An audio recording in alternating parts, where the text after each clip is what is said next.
bring in broadcasting royalty. He's Vin Scully, the Dodgers broadcaster. Join us on the show. Vin, good morning. Thanks for joining us. I was wondering about this when we were going to have you on. What was plan B if you didn't become a broadcaster? Well, I believe I was going to be a sports writer. I had done the following things. I wrote a column for the high school paper. I then wrote a column. I went to Fordham University and Fordham Prep. So I wrote a column called Looking Them Over for the college paper. And that column had been originally written by John Kieran and then Arthur Daly. So I was in big league bootstraps right then trying to keep up. So that's, I think, what it would have been, perhaps a writer. Was there a moment that just it kind of took you to another level, or it just entered you and never left you, where you said, okay, now I know that that's what I want to do? Well, what I really wanted to do, believe it or not, I was about 8 years old, and we had a big old radio in the living room, four-legged, with a cross piece for support underneath it. And as an 8-year-old, I would get a pillow. I would crawl under the radio so that my head was directly under the loudspeaker. And I would listen to college football games on Saturday. And I had no idea who was playing. I mean, it could be Michigan, Ohio State, or Tennessee, Alabama, but it didn't mean anything except I loved the roar of the crowd. And it's pretty much of a cliche, but the roar came out of that loudspeaker like water out of a shower head. And I just got goosebumps. And so each week I would just lay there thinking, oh, my gosh, I'd love to be there. I'd love to be there. Then I began to be intrigued with the announcer's voice. Maybe it was, I don't know, Ted Husing or Bill Stern or Red Barber or someone like that. And that was my path. I thought, you know what, combining the roar of the crowd and to be there broadcasting, that would be it for me. And so that really was the beginning. But being a good listener helped you be a good broadcaster. I assume so. I've always, again, getting back to that 8-year-old, I have always loved the roar of the crowd, so that any time there's a play that unfolds, number one, I try to be as accurate as possible. Number two, try to do it as quickly as possible to get out of the way for the roar of the crowd. And for those few seconds while I sit in the booth, I'm in love with the roar of the crowd. Toughest sport to call? Well, I think baseball really, for, I believe, the listener of a baseball game or a viewer of a baseball game probably knows a lot more about baseball than the average football fan or the average golfer or tennis player or whatever, because most people have played some kind of a game with a ball. I mean, it could be softball or baseball, or it could be as a kid growing up in the streets of New York with a broom handle and a tennis ball. But I think most people have been exposed and therefore know a little bit more. Now, I'm only guessing, but that's my feeling. When you're also calling the sports, sometimes your voice will be accommodating to that sport. You did the Masters, so are you announcing differently with your voice than you would when you called Dwight Clark's catch in Candlestick? Oh, well, of course, you get right back to the roar of the crowd. That's the biggest thing about golf. The most exciting moment in golf is deadly quiet. And I can remember sitting, just to give you an idea, I'm at 18, and Tom Weisskopf and Johnny Miller come to the 18th. They're one shot behind Jack Nicklaus. They need birdies. Each one has a birdie putt that's pretty makeable.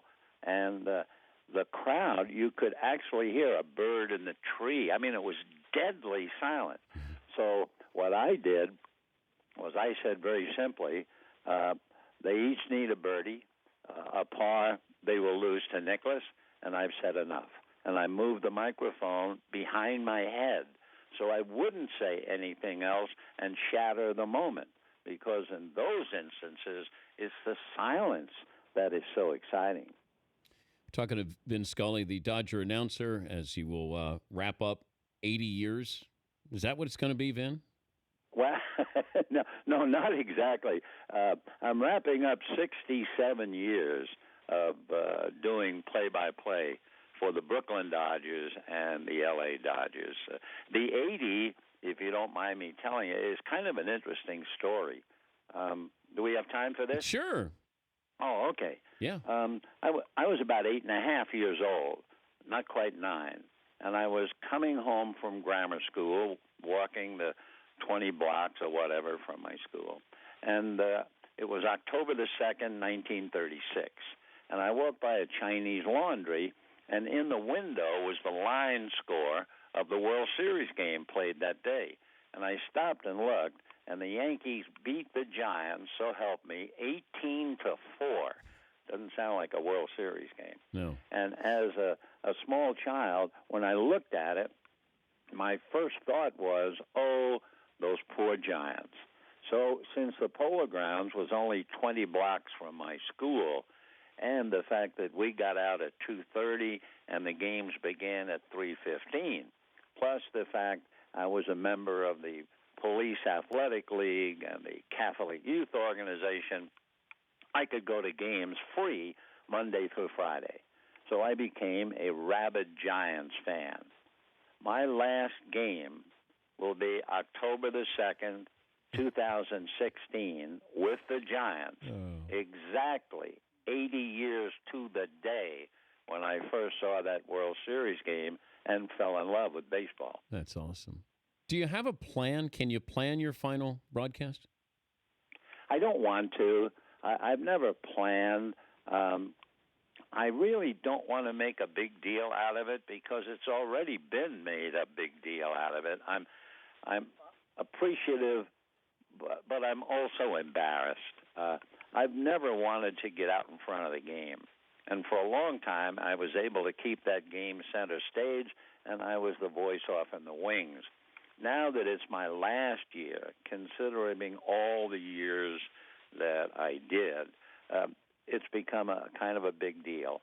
And it is embarrassing. Most appreciative, but embarrassing. So I don't want to break down on the air. I don't want to get overly emotional, and I might. So I'm going to try very hard to be as simple as possible and let it go at that. I can tell you this much. There's a letter that I wrote, which will be given out to all the fans, I think starting Friday the 23rd. And it's a letter of dedication to the fans. And then there's something else I did, which will be, I think, quite a shock, quite a surprise. But I'm not saying what that is. But that will occur on my last day at Dodger Stadium on the 25th of September. Then the last game will be in San Francisco, and I would just like to do that game, and that would be that. But you understand you're a family member. I mean, this is hard for the listeners. I mean, I can't imagine how emotional it'll be for them when they're listening, and then let alone you trying to wrap up 67 years and say thanks. I mean, that's going to be pretty emotional game there, October 2nd, Vin. I would think so. I'm relying on the Giants and the Dodgers to making it a good game, an exciting game, so I can kind of do what I love to do, keep the game out in front, and I'll kind of hide behind it, I hope. How tough is it to, no matter what the Dodgers do in the postseason, that you won't be broadcasting those games? Well, Dan, I gave it some thought, naturally, and I didn't want to sound like I'm saying goodbye in grand opera, where you say, goodbye, I'm going, I have to go. Did I tell you I'm going? I didn't want to do that. And I thought, I'm going to say goodbye in Los Angeles at Dodger Stadium. And then I'm going to say goodbye up in San Francisco for the end of it. I didn't want to do all those and then come back and do radio in the postseason. And don't misunderstand me. I'm not putting radio down. I just mean that I will have said goodbye twice, and I think that's enough. Vin, if you could hold on, I'd love to I have some more questions for you. I got a lot of questions for you. So when we come back, I'm going to ask you about the moment you think you captured in perfect style, and what would Jackie Robinson think about these protests before the anthems that we find in sports, certainly in football. We'll continue with the great Vin Scully, and we'll do so after this. The Dan Patrick Show, weekday mornings on Audience.